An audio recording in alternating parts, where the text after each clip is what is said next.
Assalamualaikum warahmatullahi wabarakatuh. Perkenalkan, nama saya Hurwatunisa Istighfara dari EKIS 4F NIM 1904010163. Tujuan saya membuat video ini untuk memenuhi UAS mata pelajaran ekonomi moneter. Baik, di sini saya akan menjelaskan tentang krisis moneter dan peranan kebijakan moneter terhadap perekonomian. Kita masuk ke definisi krisis ekonomi moneter. Krisis moneter pernah terjadi di Indonesia pada tahun 1997. Krisis itu memukul perekonomian dan usaha di Indonesia. Diambil dari buku Monetary Policy Strategi tahun 2007, karya Friedrich Minsky.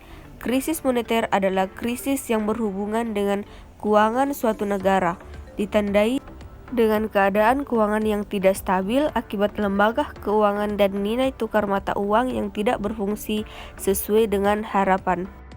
Selanjutnya kita melangkah ke penyebab krisis moneter.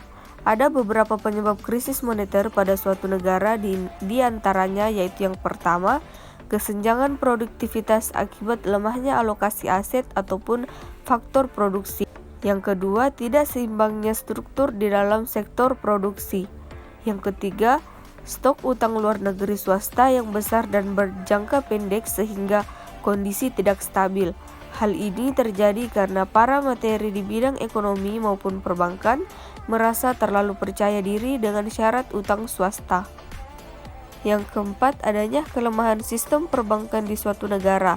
Dengan kelemahan tersebut, masalah utang swasta eksternal beralih menjadi masalah perbankan dalam negeri. Dan yang kelima, ketergantungan pada utang luar negeri yang berhubungan dengan perilaku bisnis cenderung memobilisasi dana dalam bentuk mata uang asing. Baik, kita masuk ke dampak krisis moneter.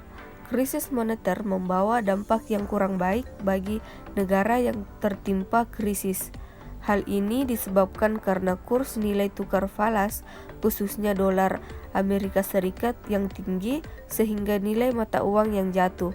Dengan kejadian itu, banyak perusahaan yang terpaksa menghentikan karyawannya dengan alasan tidak dapat membayar upah. Selanjutnya, ciri negara yang mengalami krisis moneter. Yang pertama, memiliki jumlah utang luar negeri yang besar. Yang kedua, mengalami inflasi yang tidak terkontrol. Yang ketiga, defisit neraca pembayaran yang besar. Yang keempat, kurs pertukaran mata uang tidak seimbang. Dan yang kelima, tingkat suku bunga di atas kewajaran. Selanjutnya, peranan kebijakan moneter. Operasi pasar terbuka.